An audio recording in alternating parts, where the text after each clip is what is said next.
Warm welcome, everyone. We would like to begin today by recognizing that we are all connecting from different places around the world today, and we would like to acknowledge the Indigenous peoples of these locations who are the original peoples of these lands.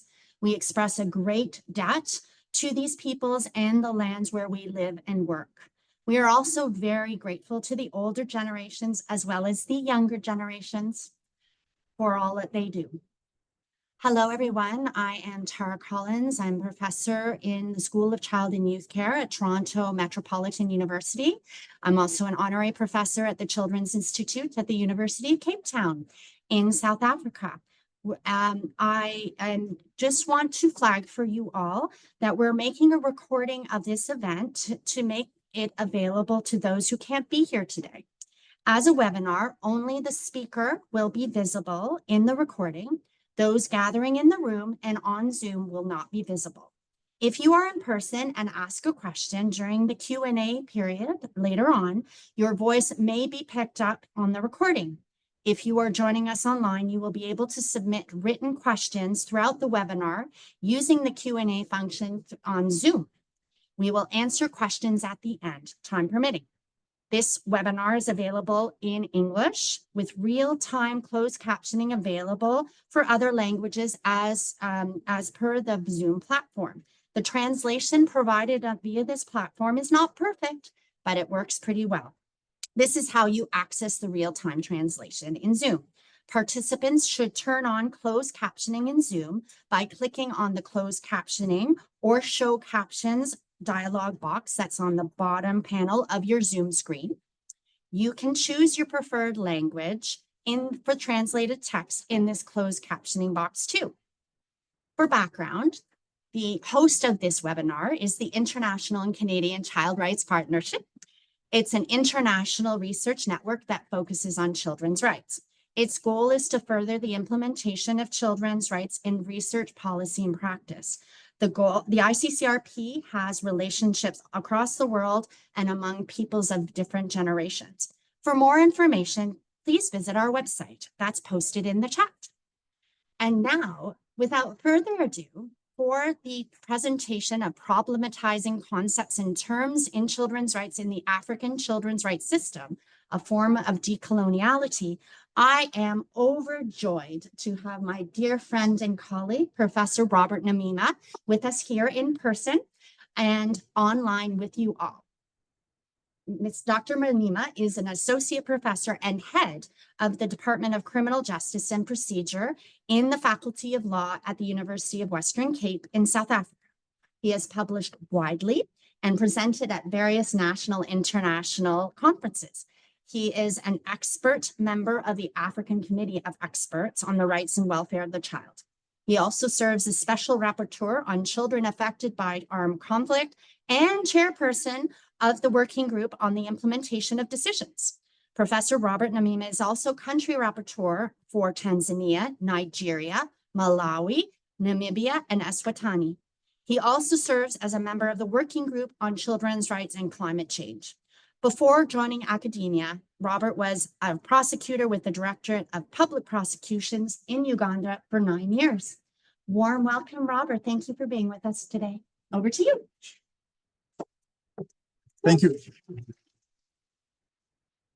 Thank you very much, Tara, for that introduction. I'm humbled to be here. It's a great time to always come back to Toronto Metropolitan. It's a home far away from home. So it's a great honor to be here. To our colleagues online, thank you for taking time out of your busy schedules to join us. I hope that as we have these conversations, we shall be able to identify answers or identify ways in which we might speak to some of the challenges that we go through. As it has been indicated earlier, this specific engagement is going to be recorded. And if you wish to use the captions, please use the various aspects as provided for online. And the purpose of the recording is for you to know that it's going to be recorded. At least we need your consent for that. So to start off this conversation, we have two concepts. We have decoloniality on one end and decolonization on the other. I take a conscious decision not to deal with aspects of decolonization because I feel there's a certain point of the research process where I'll come to decolonization because it's an African concept. It has gone through various processes.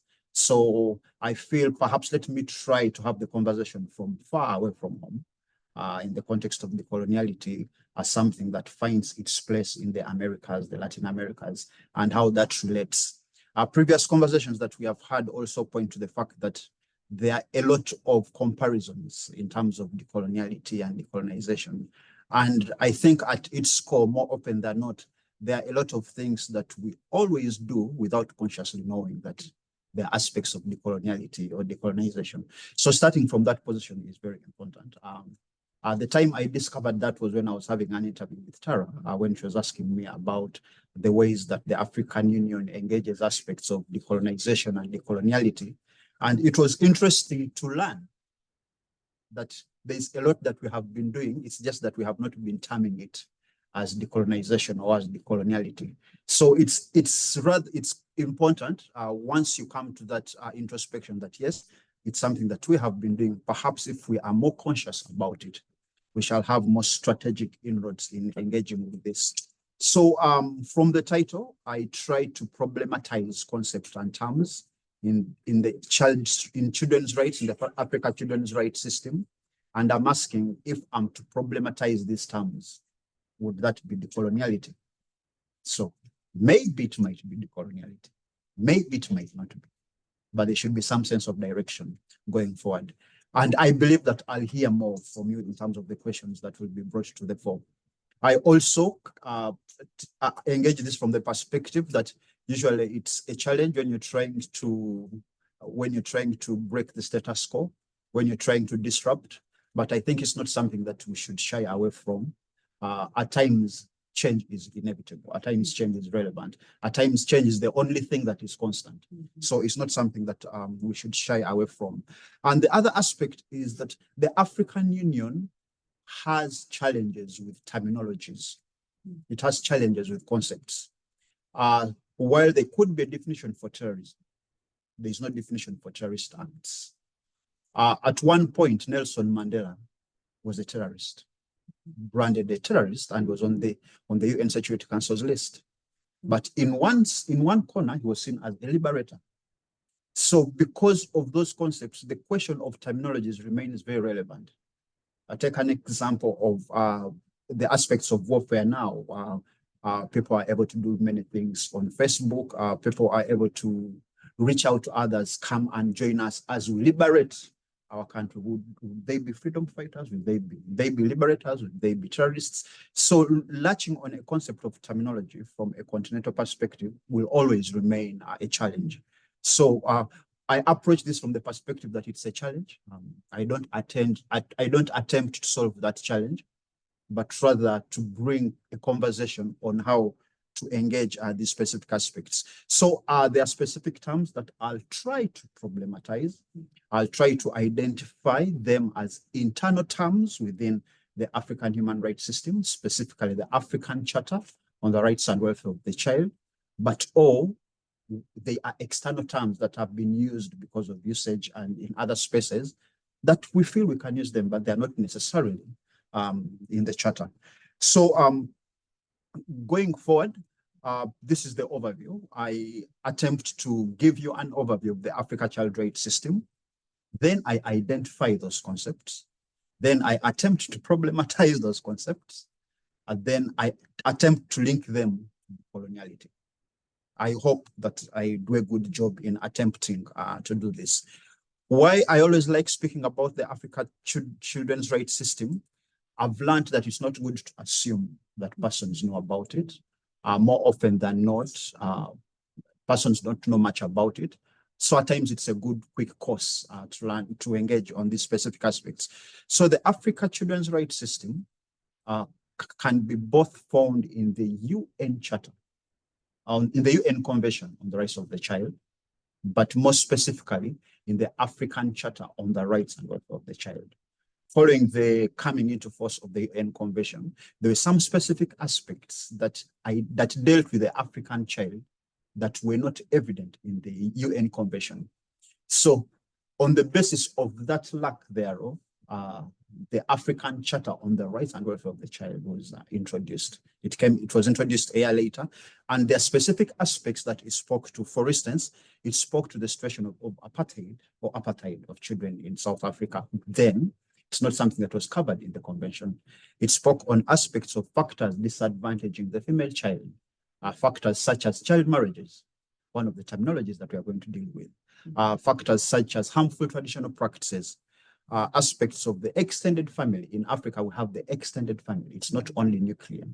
And you'll establish that when you go to some spaces, you'll discover a person has about 1,000 sisters, 1,000 brothers. Everyone is his brother, everyone is his sister, because of the extended family concept. I was surprised to learn that my wife had grandfathers as young as 4 years because those specific children were related to her grandfather.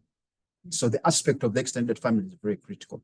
The aspect of the minimum age of military service for the convention, it defines a child as a person below the age of 18 or a lower age as national law provides. So there was a conversation about children who were 16. They could be able to go into, they could be conscripted into the army and into the army and other forces. So for the charter, that is not the position. The position is it should be straight 18. No question marks, no commas, full stop. The other aspect is the responsibility and duties of the child. Yes, much as the child has rights, but there are responsibilities that this child has. So supposing you are tagging a concept of child labor, but the responsibilities for this child, and from a cultural context, it would not be child labor. How do you deal with that terminology? So that's quite interesting. So following the enactment of the African Children's Charter on the Rights and Welfare of the Child, there are some specific components that stand out. For instance, the definition of a child is a person below the age of 18, full stop. So whether it's about conscription into armed forces, it remains 18. We don't have the concept of child soldiers in the charter. Well, child soldier is a terminology that we use, and it's very evident even in the Africa Child Rights System, whereby in terms of early warning systems at the continental level, at the regional economic communities level, at the regional organs level, the aspect of child soldiers is used as a term to get statistics on children who are serving as child soldiers. But the charter does not provide for child soldiers. So it's an external term that is used. How do we deal with the terminology? The other aspects, it's joint civil and political rights. That's not the conversation for the day. But if it comes up in the Q&A, I'll be happy to deal with it. It uses a child rights-based approach, best interest, rights to life, survival and development, participation.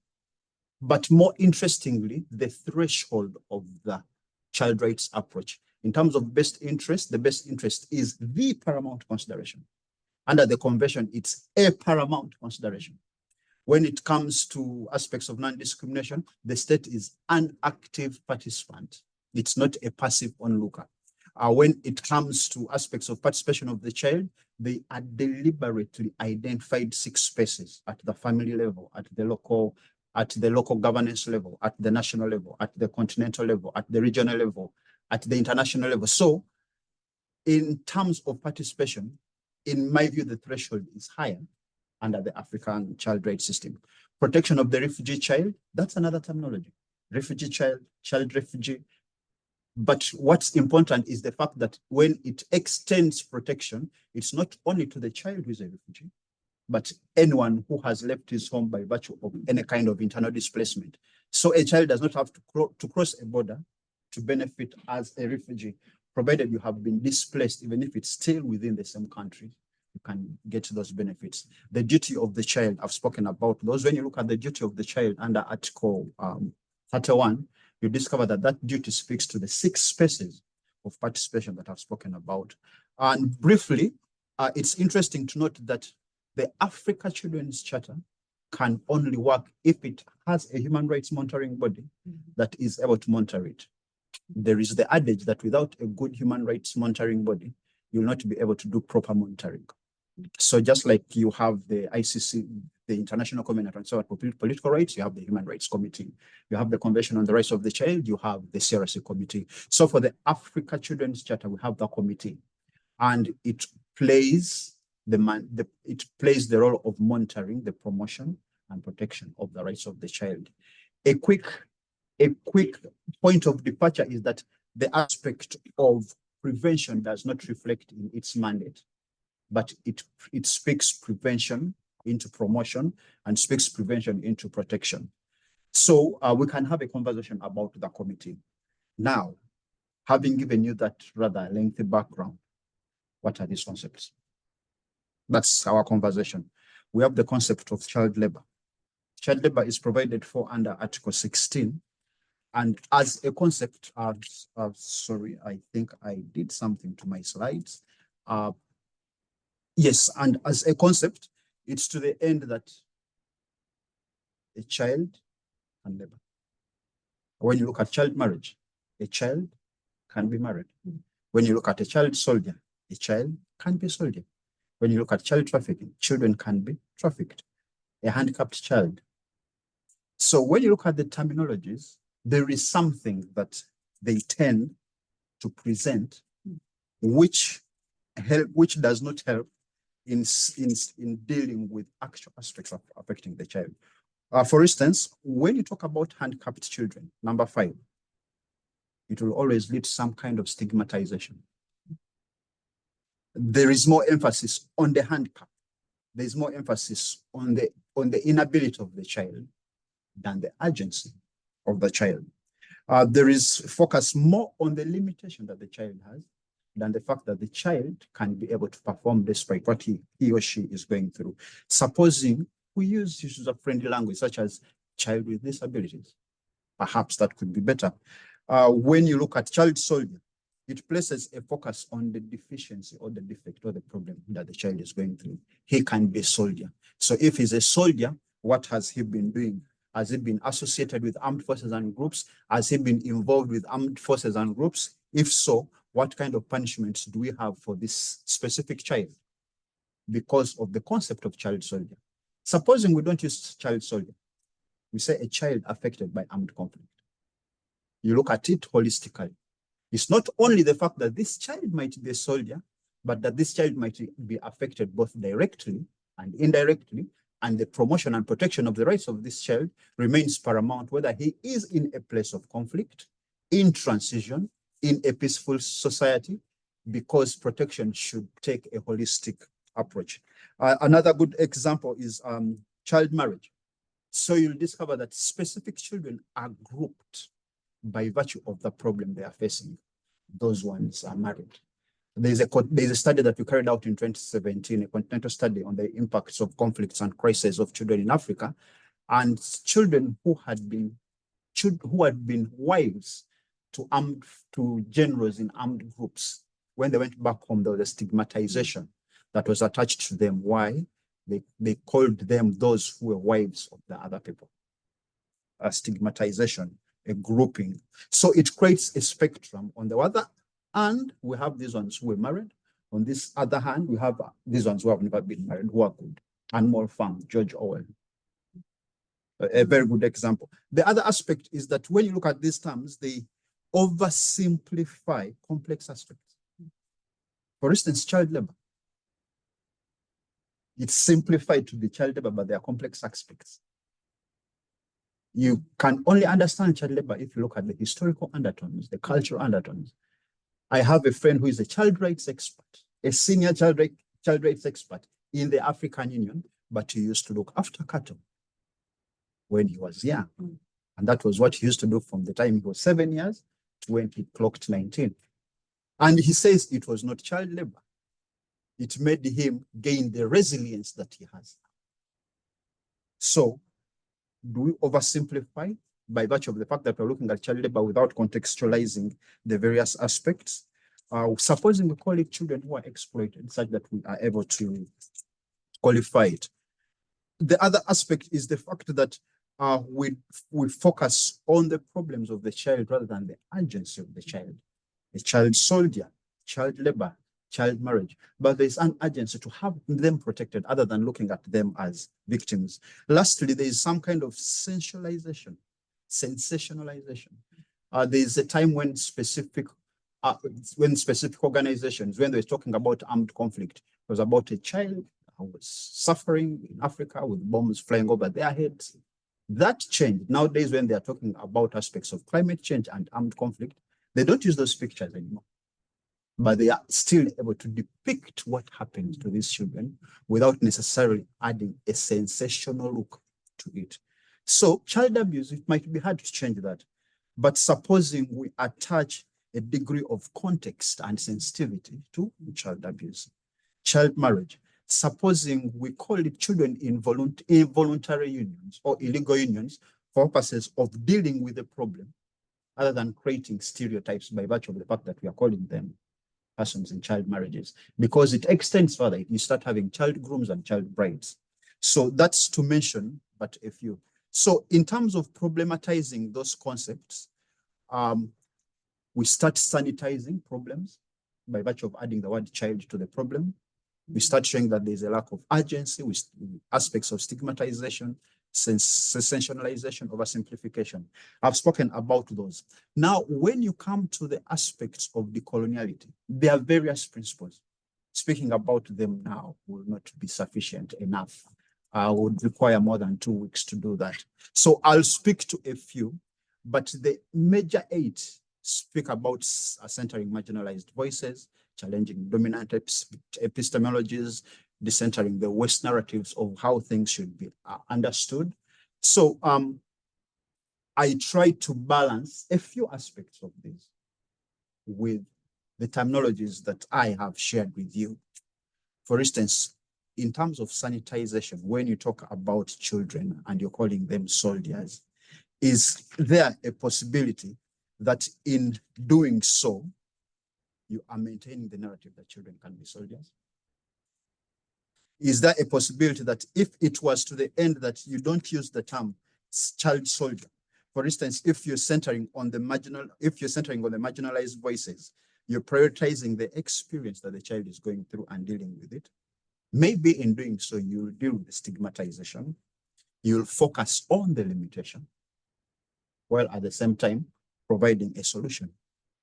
In a way, dealing away with the sanitization by centering the marginalized voices. In other words, if you have the voices of the children at the center, it's to the end that when you come up with solutions to solve the problem, they'll be informed by the challenge that is in the center. That specific, subjective child in the center. Let that child be in Jordan, Syria, South Africa. You're able to get specific solutions because you have placed the child at the center. And that is central to centering marginalized voices, which is a concept of decoloniality. Challenging the dominant epistemologies, the contextualization of child labor, majorly around the ILO. There are specific aspects which at times don't take a cultural perspective, and I think that is wrong. Supposing we look at it as exploitation, taking into consideration the fact that there are some cultural undertones that do not look at it as child labor. A child is being trained to manage this world. The aspect of unbanking the West as the primary place of knowledge creation. We don't have the aspect of child soldiers, but we have the aspect of children affected by armed conflict. That is not a Western narrative. It's interesting, we have been doing it, not knowing we're engaging in decoloniality, the unconscious part of it. So I believe we have been doing a lot in terms of decoloniality, perhaps not consciously, but having these conversations, it reminds us that the fact that we even have the Africa Children's Charter, the fact that there are points of departure from the convention, it shows that there have been specific grounds of decoloniality in these spaces. What's important is to note that much as that is a hill that we have climbed, there are many more hills to climb. And that starts with dealing with the terminologies. And in conclusion, I would be right to say that yes, concepts and terminologies play a critical role in forming the narrative. The question is, having identified that they play a critical role in informing the narrative, what do we do about it? Yes, we discover that the problematization of this concept is critical to disruption. Are we willing to be the voices of that disruption? Otherwise, history might judge us harshly. So a contextualization of decoloniality of the children's concepts is critical to paving new ways from an Afrocentric perspective. Instead of child soldiers, children affected by armed conflict. Instead of child labor, child exploitation. If it's child abuse, it should be contextualized. In that way, you are taking on a decolonial lens in dealing with aspects. Perhaps the question should be, what if you take the conversation further to what you're doing that is outside the bounds of children's rights? Thank you very much. Thank you so much, Robert. That was wonderful. So now we're looking forward to discussion with our fantastic expert with us here today in person and online. So audience participation and discussion together, which is in a hybrid format. So those of you who are watching online, you are welcome to use the Q&A function on Zoom, and we'll do our best as time allows to address all questions on the Q&A or in the room. We ask the folks who are in the room with us here, if you are going to pose a question or comment, please restrain your enthusiasm to 1 minute, please, so we can maximize the dialogue with each other together today. Okay, so now the floor is open. Who would like to ask a question or a comment? Anybody? Go ahead. Right away. Go ahead. Thank you so much, Robert, for the stimulating conversation and thought. I'm curious about how countries who utilize the African Children's Charter are able to integrate it and advocate for the language changes you're discussing when they go to the UN for the UNCRC reporting process for their nation state to disrupt that process. Okay. The question that has been asked, I didn't pick the name. Oh, sorry, it's Rachel Gilmore. Rachel. Yeah, Rachel. Yes, Rachel. To what extent have African countries that integrate the aspects of the African Children's Charter been able to use this at the United Nations when they go to the CRC for reporting? I can speak for Uganda because it's reported recently, not only at the UN, but also at the African Children's Committee. And it's interesting that it indicated that there is specific terminology that they do not use in the children's laws. For instance, children cannot be imprisoned. They are sent to rehabilitation. Children cannot be convicted. They are subjected to an order of court. Our children cannot be sent to prison, rehabilitation. So in a view, that kind of wording has not only protected children mentally, but it has also created more dynamism or a dynamic approach by judges, by magistrates in the application of the Children's Act in Uganda. And that was a first step in trying to change the narratives, trying to change the terminologies. So the actual wording that is used, a child does not apply for bail, a child is allowed to subject to an order of court, to go home, to come from home. So I think those small steps that have been taken by Uganda in particular, because those are examples that I can relate with, show a step in trying to debunk the narrative that we need to use specific terminologies.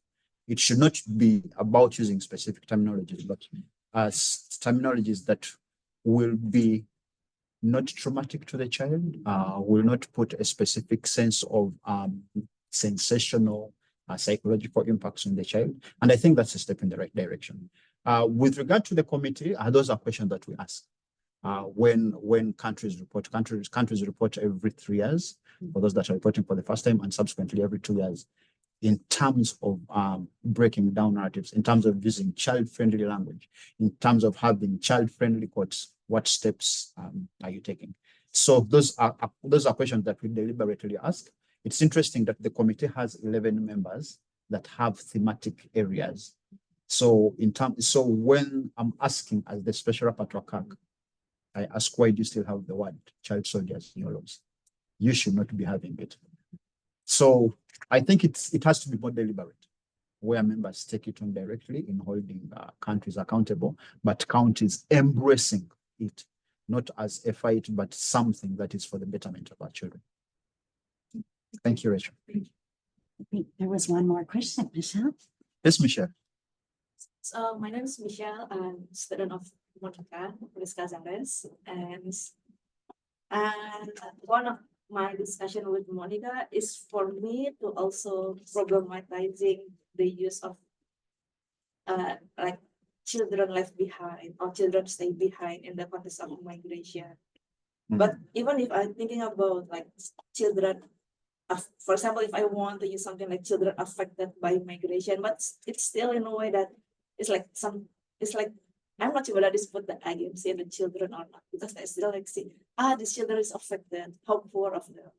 So maybe I need some perspective. Yes. How should we think when we problematizing something? Thank you. Sorry, the name again. Michelle. Michelle is asking, how do we deal with the aspect of children left behind in the space of terminologies, in the space of ensuring that they are protected? How do we problematize it? From the position of the Africa Children's Committee, and I think the convention as well, the CRC, the convention, the Committee on the Rights of the Child, they don't only look at those children left behind as a holistic whole.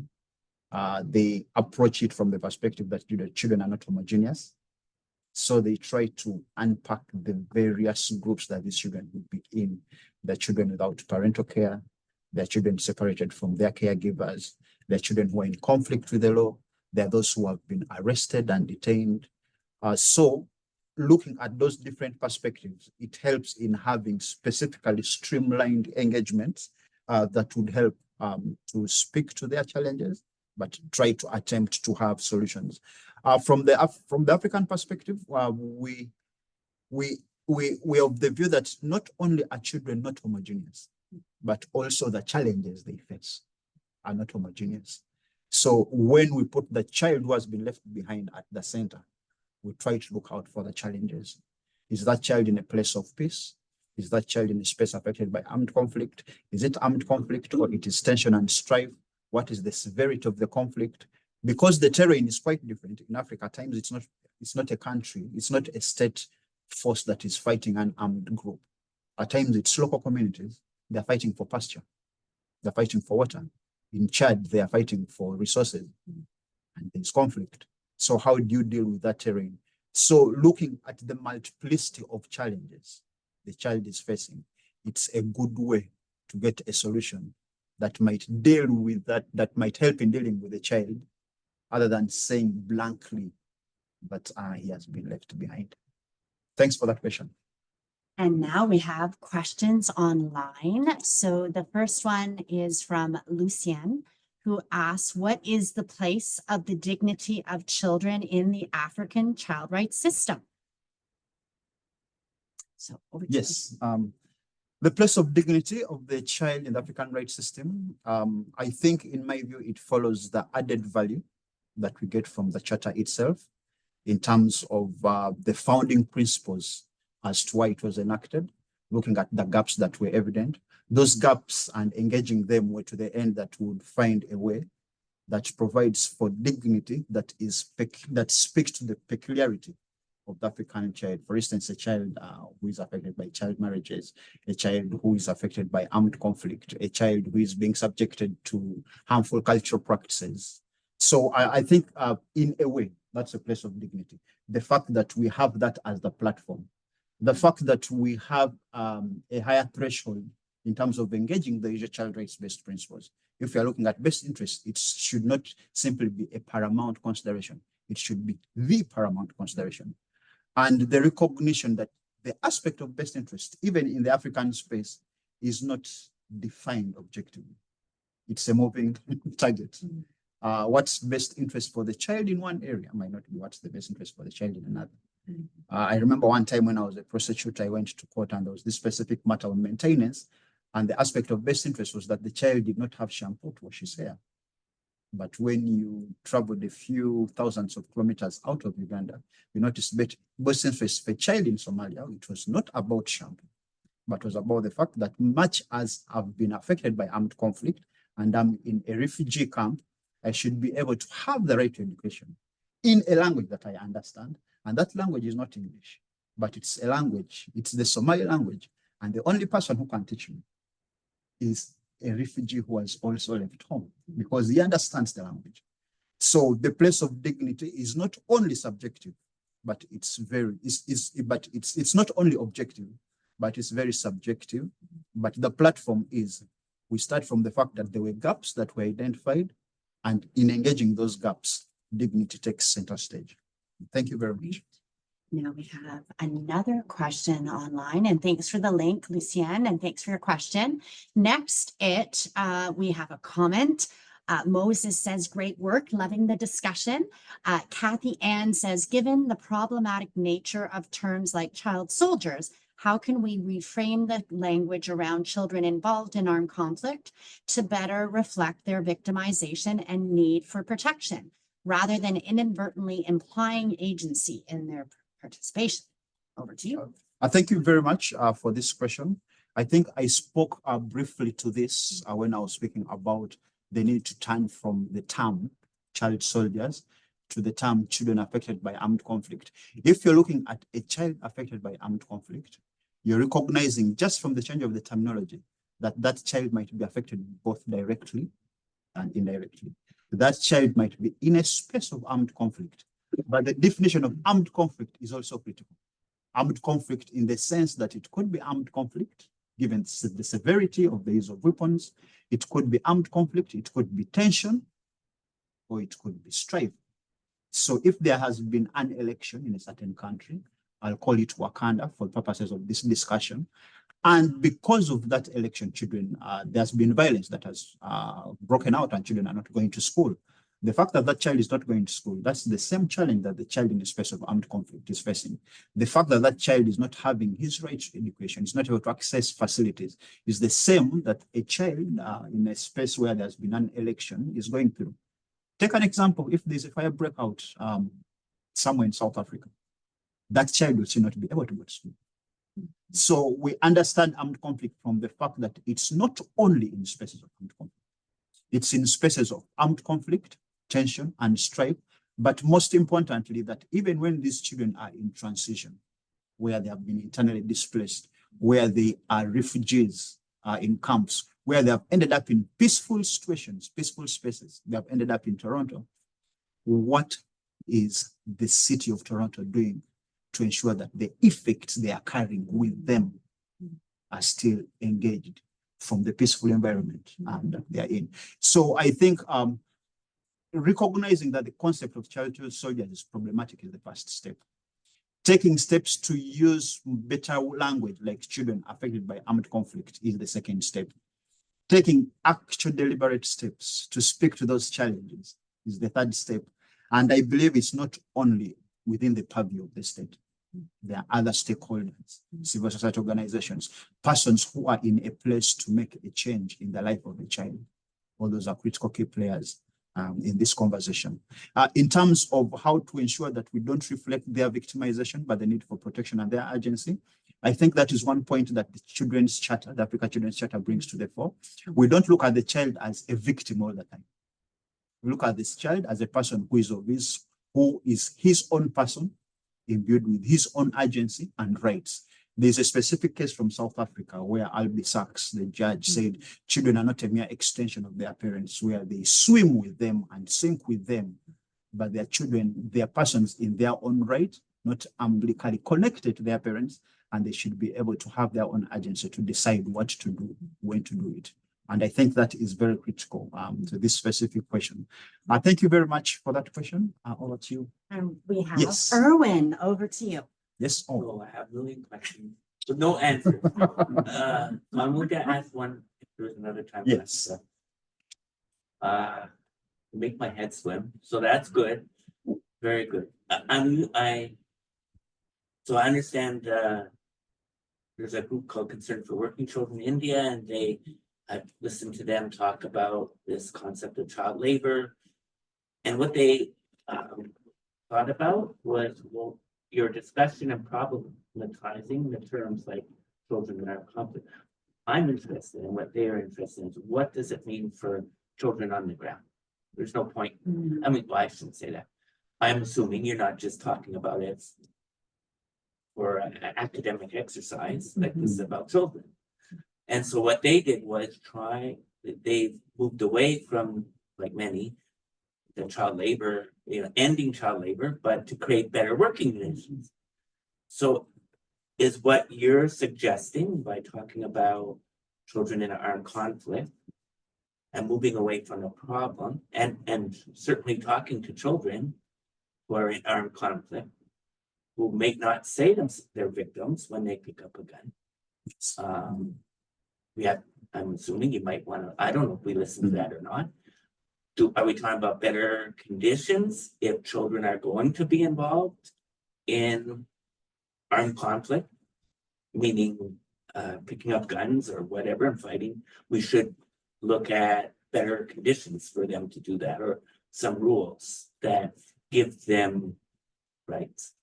And then that leads me to think about your discussion about colonial, and I admit I can't think of anything outside of colonial perspective. I don't even know when I'm doing it, right?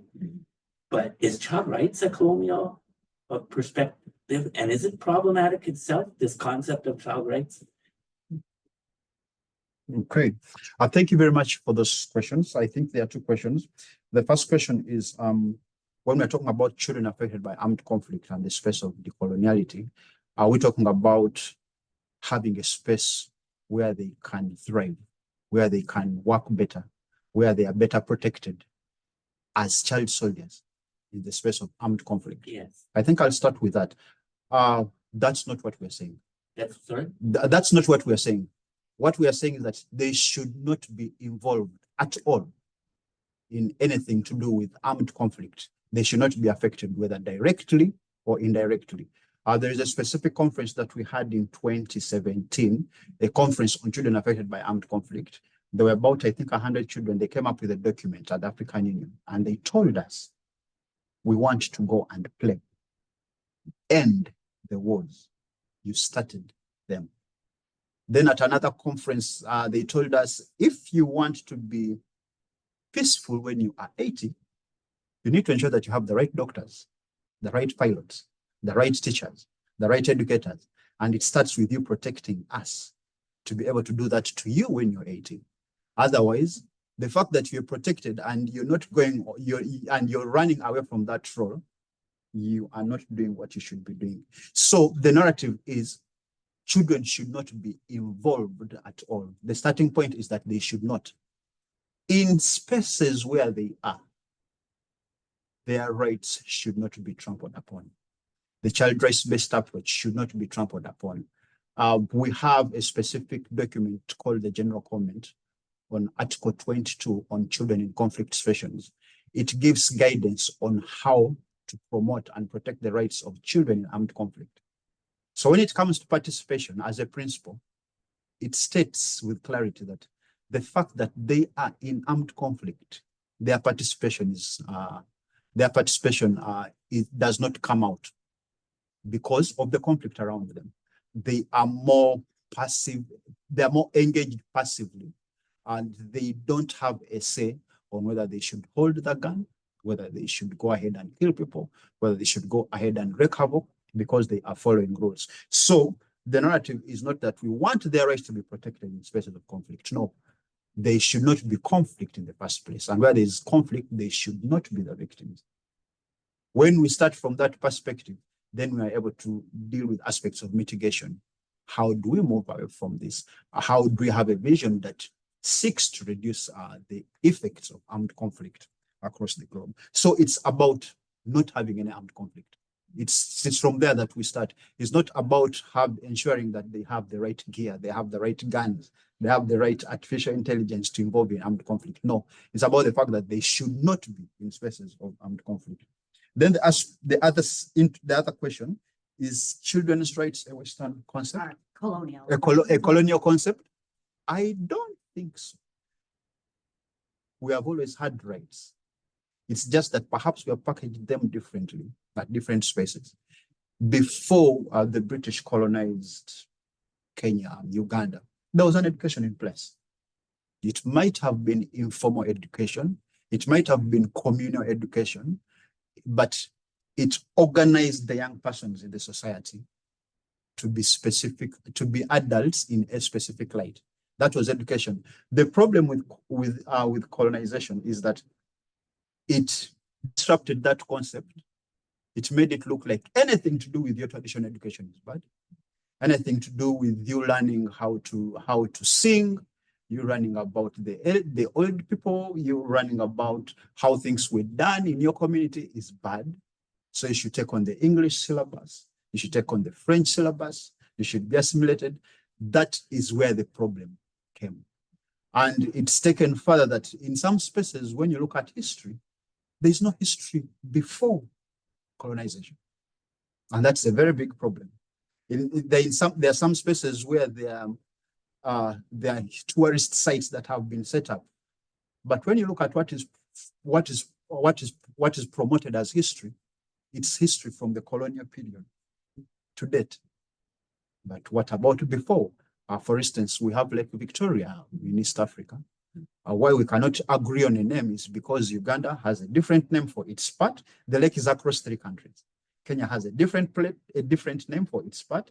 Tanzania has a different name. So because we can't agree on a name, we are still stuck with Lake Victoria. But before it was Lake Victoria, it was known as Nalubali. Before colonialism. Aspects to do with indigenous health. There are some health systems that we had in place. Some people still use them up to now. If you're feeling a headache, you crush a few leaves. Now, with vitamins and other aspects, all that is going away. But that is majorly because there is a narrative that has to be used to maintain a certain status quo. Specific pharmaceuticals to continue running. Aspects of indigenous education, indigenous health systems have to be dealt with. So in my view, we had rights. Perhaps they are not the rights as we call them now. At one time, someone said that when you look at rights from the concept of democracy, you're simply using, for the African people, using a wrong template on the wrong people. Because in some spaces, it's not about democracy. It's about the fact that there's someone who is able to ensure there is law and order, but at the same time, that person is providing services. Please don't quote me on this. That's an example. But I believe they might not have been termed as rights. They might not have been termed as human rights. Perhaps they were communal rights, but there was a sense of, let's say, self-determination, a sense of communal ownership that was for the public good of the community.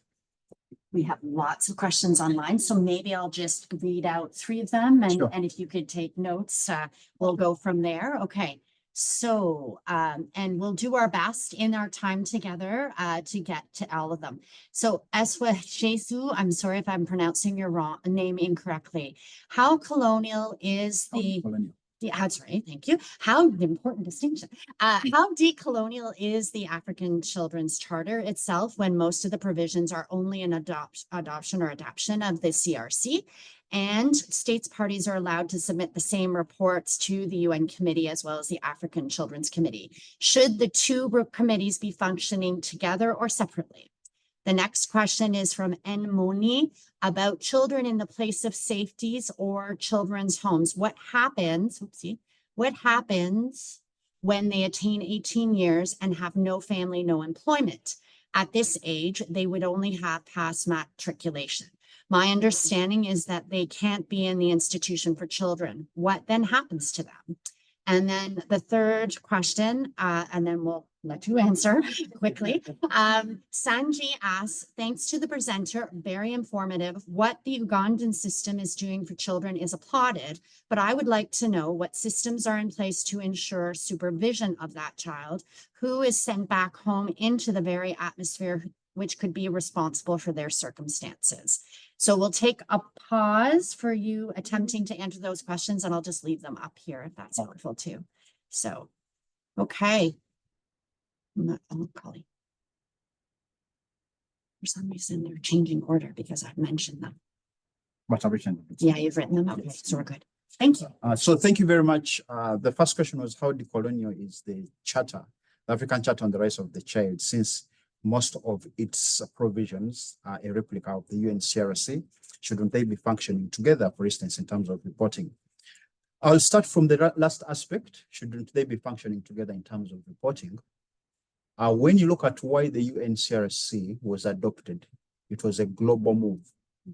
So the wording of the UNCRC had to reflect the ability to have various signatories on board. It's for that reason that there is softer language. There is more careful language. When you're defining a child, you don't look at a child only as a person below the age of 18, but you also consider other specific ages. Because when you look at the travaux préparatoire of the CRC, you notice that some specific countries stated, but our children, they mature earlier. They mature at ages earlier. Others said, well, for us, the aspects of national service at 16, the child has to go, provided there is consent. So to have a kind of cake that embraces all those ingredients, there had to be a buy-in and buy-out in terms of the language. Now, with the African Charter, because there were specific aspects that were not dealt with, that's why there was a need for the Charter. Aspects that I have spoken to. But it's also interesting to note that out of the 55 countries, as we know them in Africa, it's only 4 that were involved in the drafting of the CRC. And it's also interesting that most of them did not ratify it immediately. So how participatory was the process for others that were not involved? It was not. So the more reason to come up with something that spoke to their added values. So in my view, it's very decolonial in terms of the higher threshold, in terms of the 4 principles, in terms of the added value that it brings on board. For instance, the joining of civil and political rights to socioeconomic rights. That is very important. It could be academically incorrect to join them, but politically correct. Because when you go to a specific state to inquire what steps it has taken, the state will promise that it will do more. So the best way it can do more is for you to tell it, well, now you are at 60%, can we have a 70%? But for all rights, not civil and political. So it's more of a tool that looks at improvement. We are not, we are cognizant of the fact that there is the minimum call, there is need for the progressive realization. Yes, be that as it may, if we're to have progress, we have to have these conversations. So it's more decolonial. In terms of reports and the countries are reporting together, we tried this from a practical perspective, and a specific country indeed brought the same report that it had submitted to the CRC, to the Africa Children's Committee. It copied and pasted without editing. It brought a report of the UNCRC, and brought it to the committee. So I think that degree of unseriousness. So, but importantly, now the UNCRC has a new mode of reporting. You report on specific aspects that are affecting you as a state. You don't report on all the provision because it's looking at about 180 states. It's a lot of work. So it's for that reason that going forward, that reporting might not work. But given the fact that there are different nuances in the Africa child rights system that might not be adequately reflected in the reports to the UNCRC. Then there was a second question. We see the age of majority as 18, but what happens with these children who are in institutions? They cannot stay in institutions, they cannot go back home. The primary duty bearer for children and their welfare remains the state. It's just that in practice, even from very affluent states, you discover that even when a child is 18, he's still a child. I'm more than 40, but my mother calls me baby. But what I'm trying to say is that we argue that if there's a country that can have more than 18, a child that has the age of a child as a person below the age of 20, we encourage it. Because the protection in terms of the best interest of that person, in terms of right to life survival and development, in terms of participation, all the protection that would be only subjected to a person at the age of 18 would be extended to all those who will make 20. So from the perspective of services, of protection, of promotion of their rights, we encourage that. I know in practice, usually children take long, persons still need to be at home after 18. They're just joining university. You're still paying fees for them as a parent. They finish university, they finish the first degree. When they are 24, they'll need a year or two to start working. And as a parent, you want their best. You want the best for your children. My dad said, I'll never let you go until you finish your master's. I was way beyond 18, but I was still a child. So I think that becomes a subjective conversation that should not be subjected to the legislative process. What matters is that at the end of the day, a child is protected. The last question. Oh dear, the Ugandan system, yes. Yeah. The Ugandan system, I would like to know what systems are in place to ensure supervision of the child who is sent back home to the very atmosphere. Usually, there is a process that is engaged not only by the magistrates, but also the attorneys. There could be attorneys from the Department of, from the Ministry of Justice who handle civil cases, to the end that they establish that even if there is no parent, there is a person who is in the position of a parent, who could be a caretaker, who would be able to provide guidance or to provide a good environment for a child. It's only in situations that that kind of person is not there, not only from the nuclear family, but also to the extended family, that then that child will be considered for institutional care. But usually the perspective is, let's have spaces of the family, whether nuclear or extended, to ensure that there's someone who will provide kind of guidance to this child. So from a practical perspective, there's a lot that is done. Courts have to appoint a person. There's due diligence that is carried out before this child is sent back home. It's only in situations that the child cannot be sent back to that specific home, that if institution is a matter of last resort, that then that child will be placed in the institution. Thank you very much. And lo and behold, we've now already come to the end of our time together. So I regret for the people who are online or in person, if your question was not able to be addressed. We're doing the best we can here. So apologies, but I just want to invite people who are in the room to use the this slide that I'm just about to successfully show, I hope.